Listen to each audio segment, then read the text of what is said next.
bienvenue dans votre émission La Réunion Léla. Ma question est simple. Que savons-nous vraiment de nous-mêmes et de notre environnement? Est-ce que ce qu'on sait, c'est la vérité ou on a envie que ça soit la vérité? Est-ce que l'individu qui a une vérité, sa vérité prime sur la vérité des autres, sur le collectif par exemple? On en parle dans Causement Réunionnais.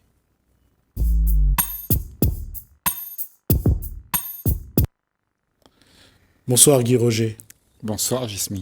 Qu'est-ce qui prime, l'individu ou le collectif? Ce que pense un individu ou ce que pense un groupe d'individus? À mon sens, Gismi, tu me poses une question délicate parce que pour la majorité d'entre nous, on sait donner de l'importance en tant qu'individu, tu vois. Mais à mon sens, ce qui est individuel là n'existe pas. C'est une construction que nous avons faite. Et dans cette construction, on se fait valoir pour être ce que l'autre doit accepter. Donc, est-ce que c'est la vérité d'être acceptée ou ce besoin de reconnaissance à travers cette vérité qu'on assène qui est la réalité? Oui, c'est parce que tu as ta propre façon de voir les choses. Et ta façon de voir les choses, tu as besoin de compagnie parce que tu es tout seul dans ce que tu sais. Donc, il faut que tu rallies plus de monde à toi pour pouvoir que ça existe vraiment. Parce que c'est pas une réalité, c'est ce que tu penses. Et la pensée n'est pas une réalité. C'est ce on a appris, c'est ce on a voulu mettre en place pour que les gens puissent en faire quelque chose, pour qu'on puisse exister à travers ça. Et c'est l'équation que je vais poser à Guy Roger est très simple. Deux êtres se rencontrent, ils se découvrent, ils tombent amoureux, ils s'aiment. Et ils prennent la décision de vivre ensemble. Quel de ces deux individus, lequel va exister plus que l'autre? Et pourquoi? Alors, tu vois le couple, deux êtres qui se rencontrent. Quand on se rencontre comme ça, si on est terriblement sincère l'un envers l'autre, il n'y a pas l'individu. Il y a juste la rencontre. Et cette rencontre, elle est une communion. C'est seulement parce que nous sommes conditionnés qu'au bout d'un moment, la communion, elle se gâte. Parce que après, on se pose des conditions. On dit que tu peux pas faire comme hier. Hier, c'était bien, mais je veux encore moi. Et l'autre, il dit non, je suis fatigué. Donc, tu vois, commence alors la condition. Tu vois, on aime toujours, mais à condition que. Tu vois. Donc, l'amour, la communion est entachée par le désir de vouloir quelque chose pour son goût à soi. Et le goût qu'on a de la vie qu'on aimerait avoir, ben ce n'est seulement une idée que tu t'es fait, que quelque chose va te rendre bien, et donc tu le veux. Et cette envie, cet engouement que l'on a en chacun d'entre nous de vouloir du bien-être, eh ben, on le puise dans l'autre. Et l'autre devient ton sujet. Tu vois? Alors, c'est là qu'on dit souvent dans nos couples, dans nos relations, tu vois, je t'aime à condition de... Autrement, on ne peut pas vivre ensemble. Autrement, il y a des unions. J'entends, mais encore une fois, qu'est-ce qui explique ce montée de l'individualisme? J'allais dire, le privilège de l'individualité. Et c'est presque un paradoxe de se dire qu'aujourd'hui, l'être humain existe seul. Il existe seul, mais il veut quand même exister par rapport aux autres. Oui. Et c'est ce qui augmente son individualité. Oui. Enfin, il croit qu'il existe seul. Mais en fait, il n'y a pas d'existence dans cet individu qui dit que moi, j'existe. C'est un montage. C'est une envie d'exister parce que, finalement, si tu regardes bien, si tu es honnête avec toi-même, tu es rien. Tu n'es pas quelqu'un. On n'est pas quelqu'un. On n'est pas un rôle. Celui qui se donne un rôle à jouer, le rôle devient une apparence que tu te donnes.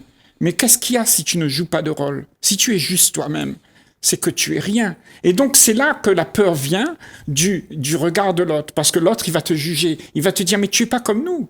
Tu es rien. Tu n'as rien à nous offrir. Tu comprends?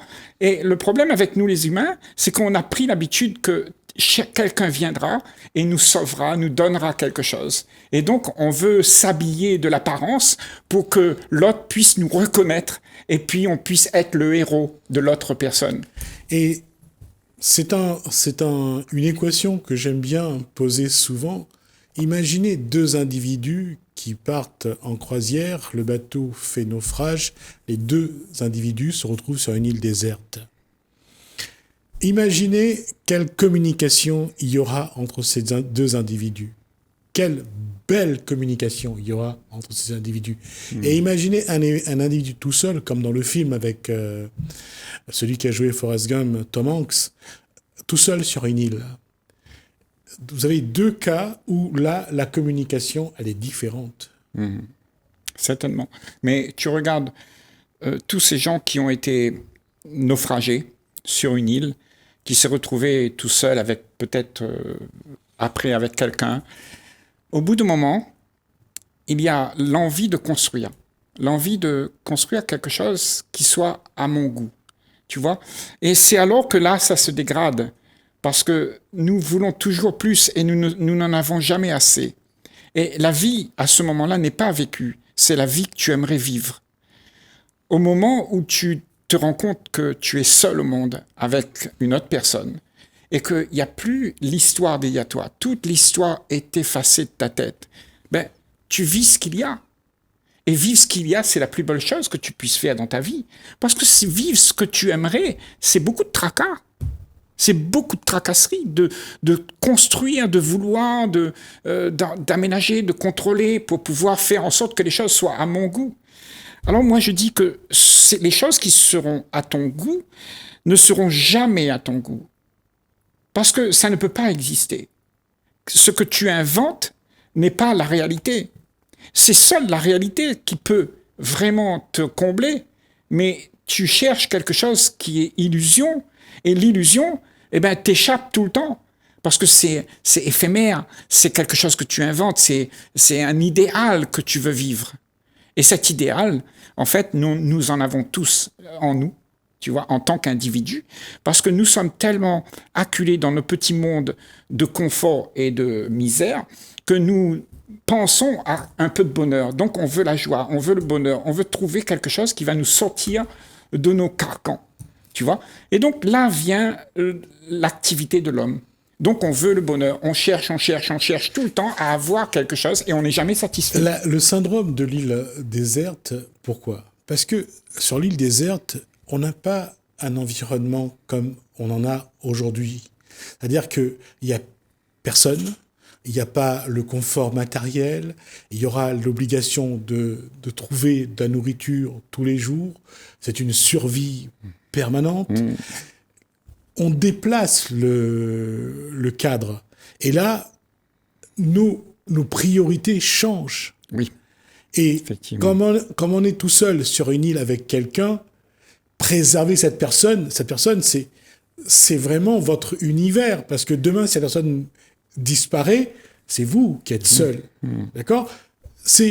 La question est, pourquoi on n'a plus cet intérêt pour l'individu? Pourquoi on n'a plus d'intérêt pour des choses qui ont de la valeur, mais on a plus d'intérêt pour des choses superficielles, artificielles? Qu'est-ce qui fait que dans notre évolution, on va regarder les chaussures, les vêtements, la coiffure, mais on ne regardera pas la qualité de l'individu? Parce que c'est difficile, à mon sens, Gismi. C'est la chose la plus difficile qui soit donnée à l'être humain. De rester comme il est, d'être ce que tu es, sans t'habiller d'apparence. Donc, cette apparence est devenue très importante dans notre société. Il faut être monsieur un tel, il faut réussir. Et tu vois, toute la vie, on t'a dit qu'il faut réussir pour être quelqu'un. Autrement, tu ne seras rien. Et tu seras rejeté des autres. Donc, quand tu es dans un désert, dans une île, comme tu dis, avec quelqu'un, eh ben, les choses peuvent se passer bien, à condition que toutes les idées que tu as d'avant, tu les jettes aussi. Parce que tu peux aller sur une île déserte comme ça avec toutes les idées d'avant et tu vas les recréer et tu vas recréer la même vie de misère où il y aura du conflit. Ouais. Moi, je dis, est-ce qu'on peut abandonner la vie qu'on aimerait, les illusions qu'on a de la vie qu'on aimerait? Parce que tout ça crée justement le chaos. Ça ne crée pas l'entente. Ça ne crée pas l'union. Ça crée tout simplement la division. Une division telle que l'individu n'est plus entier. Et le mot individu, ça vient du mot indivisible. Il n'est pas divisible. Mais nous sommes divisés. On s'est dit, là, il y a ce que j'aime, et là, il y a ce que j'aime pas. Donc, on est en conflit. Cet individu n'est plus entier. Il est divisé. Il est dans la confrontation avec lui-même. Il est en dualité. Et c'est pour ça que cet individu-là, qui ne peut pas être divisé, parce que c'est impossible, c'est la nature de ce que tu es, au plus profond, quand il y a toutes ces histoires dans ta tête, eh ben, ça cause justement des actions qui vont créer une société, qui vont créer des relations, et la relation va créer une société. Et si tu es seul avec une autre personne sur cette société, sur cette île, au bout du moment, les générations et les générations, elles vont se construire une ville, et elles vont se construire un truc, et puis ça va redevenir pareil, puisqu'on n'a pas changé nous-mêmes en soi. Oui, mais au moins le temps, c'est un petit peu avec... Et revenons à ces 55 jours de confinement. Qu'on le veuille ou pas, on a dû regarder la vie différemment. Oui. Qu'on le veuille ou pas, notre liberté a été mise en parenthèse. Notre façon d'être, notre façon de vivre avec l'autre. L'habitude, si tu veux, a été mise en parenthèse. Hein. On a changé les codes. On a changé. Et même là, après 1 an et demi, qu'on le veuille ou pas, ce confinement, ce déconfinement, le couvre-feu, ça a quand même eu un impact sur nos habitudes, notre façon de fonctionner. Sûr. Alors, pourquoi faut-il attendre qu'on nous l'impose pour évoluer plutôt que de choisir d'évoluer? Alors, tu vois, Gismi, pour te répondre, c'est quelque chose, quand tu dis qu'on nous l'impose, je crois que nous, en tant qu'êtres humains, il y a une intelligence dans la conscience. Tous les êtres humains vont vers cette direction. Donc, on se l'impose à soi-même. À nous-mêmes, on s'impose des choses pour pouvoir évoluer. Inconsciemment, ça arrive parce que nous avons en nous, au fond de nous, quelque chose d'éternel et quelque chose de pur, de beau. Et c'est vers ça qu'on va. Tu vois? Mais tout ça, c'est inconscient dans l'activité humaine aujourd'hui. Donc, tous les humains veulent ça. Et au fond, ça arrive. On ne peut pas refuser ça. On ne peut pas faire en sorte que le destin soit autre que ça. Tu vois? Parce qu'au fond de nous, il y a cet élan qui pousse tout le temps. Parce que tu as envie d'être heureux, tu as envie de communier avec les gens, tu n'as plus envie d'avoir des ennemis, tu as envie d'être joyeux, tu n'as plus envie d'avoir des tracasseries dans ta tête. Et tout le monde le sait, ça. Mais, tu vois, le monde va dans ce sens-là. Et moi, je trouve que ça, c'est merveilleux. Et la vie, en fait, comme elle est faite, elle est en train de nous mener vers là, que tu aimes ou pas. Elle va te faire souffrir si tu t'attaches à ce que tu aimes. Parce que tu ne pourras pas les garder. Ce sont des choses éphémères. Parce que la vraie vie, c'est au-delà de tout ce qui est éphémère. La vraie vie, c'est quand on est en communion ensemble. Il n'y a plus rien qui nous fait exister à travers le matériel. Quand on regarde le contexte aujourd'hui, on regarde l'aspect matériel, on regarde à chaque fin de confinement, à chaque fin de couvre-feu, les gens, ce qui les intéresse, c'est d'aller manger un hamburger, c'est d'aller faire un tour au restaurant, c'est de faire un barbecue, c'est de faire la fête. Ils sont vraiment dans cette démarche-là? Ben, tu vois, toutes ces choses qui se passent là, il y a la résistance quand même. Il y a des gens qui veulent toujours ces choses-là. Hein, et ils sont malades s'ils ne l'ont pas. Et ils vont faire n'importe quoi, ils vont se faire vacciner, ils vont se payer même pour... moi, je veux rentrer, si c'est possible, sans passeport, tu vois. Donc, des deux côtés, tu vois, l'être humain, il est toujours en train de vouloir trouver quelque chose qui va l'égayer. Mais en fait, à chaque fois qu'on trouve quelque chose qui nous égaye, qui nous donne un peu de joie, un peu de bonheur, un peu de bon sens dans la vie, eh bien, tout ça s'effondre parce que ce que nous avons mis la main dessus, c'est notre propre désir. On a désiré ça et on a mis la main dessus, on a dit je veux. Et quand tu regardes, tu dis ah non, c'est pas ça, je veux plus encore. Tu comprends? Et donc personne n'est satisfait. Tu vois, Gismi, dans ce monde, la satisfaction, la plupart d'entre nous, on sait c'est quoi ne pas être satisfait.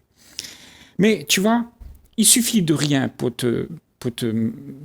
t'amadouer. On te donne un petit peu d'argent, un petit peu de machin, et puis facilement tu oublies ton insatisfaction.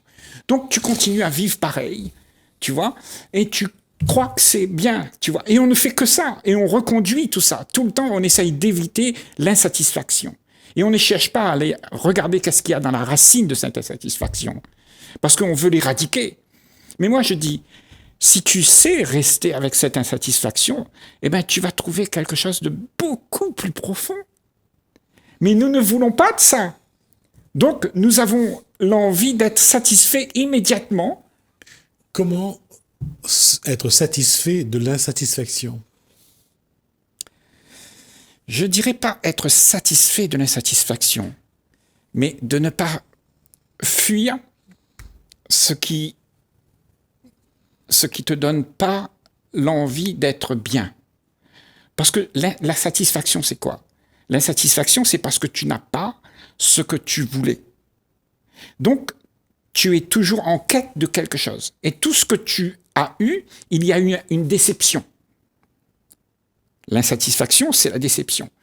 Et regarde dans ta vie, combien de fois tu es déçu par les choses que tu as pu avoir, tu as désiré, tu as bagarré pour l'avoir, et puis au bout d'un moment, ça n'a plus d'importance.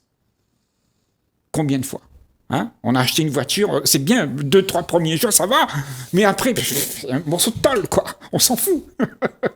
Mais tu vois, toute la bagarre qu'on fait, et puis au bout d'un moment, il y a la déception, il n'y a pas ce qu'on avait projeté, vraiment. C'est parce que ce que tu projettes, c'est un rêve. Mais la réalité de la vie, c'est que si tu vois vraiment ça, que tout ce que tu projettes, c'est de l'illusion, au bout d'un moment, il faut se demander, est-ce que je vais projeter? Ou bien est-ce que je vais regarder qu'est-ce qu'il y a là? Qu'est-ce qu'il y a maintenant devant moi? Même si c'est pas beau, ben, je vais le prendre. Il me semble que c'est pas beau, mais là-dedans, il y a une beauté à extirper. Il y a un trésor là, mais tu le vois pas. Parce que tu es occupé à avoir ton désir accompli. Donc la beauté est dans les choses qui existent, dans les faits. Donc c'est bien à l'individu de savoir aller vers ce qui existe, ce qui est là, plutôt que de vivre dans l'illusion de ce qu'il n'aura pas. C'est ça. Aller tout de suite là où tu existes. Parce que dans le désir, il y a juste la mémoire, tout un système de pensée qui est en train de se faire. Et en fait, là, tu es absent. Tu n'es plus là. Tu es distrait par ça. Tout ça, ça te distrait. Tu veux arriver à gagner quelque chose. Mais quand il n'y a pas de distraction, si tu te permets de ne pas être distrait avec toutes ces choses qui te distraient d'ailleurs, le monde est fait comme ça. Le monde est là pour te distraire. Et on te dit, amuse-toi, amuse-toi, amuse-toi, arrête-toi pas d'être amusé. Donc, tu vois, on est tout le temps accaparé par des choses qu'on doit faire pour avoir une espèce de contentement instantané. Au lieu de rester avec ce qui est ce mécontentement, et puis fouiller dans ce pourquoi tu vas chercher la cause du mécontentement. Tu comprends? Mais à la satisfaction de l'insatisfaction, se satisfaire de ce qu'on n'a pas. Oui. Est-ce que on peut craindre une frustration? Est-ce qu'on peut craindre que, même malgré toute la bonne volonté qu'on peut avoir de dire je me contente de ce que là j'ai, de ce que la vie me donne, Est-ce qu'il ne faut pas craindre une frustration? Ben, il faut craindre une frustration si tu es distrait par l'envie de te satisfaire immédiatement. Parce que nous, c'est ça ici, sur la planète là. On n'arrête pas de se satisfaire tout le temps. Le plaisir, tu sais, aller faire des courses, avoir plus d'argent. Et on n'est jamais content. On est tout le temps en train de faire ça. Le jour où ça s'effondre, comme justement dans le coronavirus, il faut avoir son vaccin maintenant pour avoir du plaisir. Tu comprends? Pour aller dans les bars, il faut avoir ton vaccin. Et donc, si tu aimes bien aller boire ta petite bière, hein, eh bien, tu vois, tout ça, c'est des contentements qui te fait oublier ton mécontentement. Alors, tu ne peux plus explorer ce que tu ne connais pas. Parce que tu ne veux pas connaître. Il y a une chose que tu ne veux pas connaître, c'est cette solitude, le face-à-face avec la réalité. Et ça va être le sujet d'un autre échange, justement. C'est comment aller à la quête de ce qu'on a vraiment besoin, de ce qui nous fait grandir, de ce qui nous apporte une maturité. Parce que être dans l'insatisfaction, être dans l'illusion, c'est quelque chose, c'est parfois stagner, ce n'est pas avancer. Oui. Alors, comment l'être humain doit se préparer à aller à cette quête? Oui, on peut toujours avancer un petit cheminement. C'est que peut-être que si tu arrêtes de chercher de la satisfaction, il y a quelque chose que tu n'as plus besoin de faire, c'est là. Donc ça va être le sujet, comment grandir pour aller à la quête de soi, pour regarder ce qui est important, ce qui est essentiel, et laisser ce qui est superficiel et illusoire. On en parle la prochaine fois. Merci Guy Roger. Merci Gismi. Merci à vous de nous avoir suivis. Merci Hélène, merci François. Je vous dis à bientôt.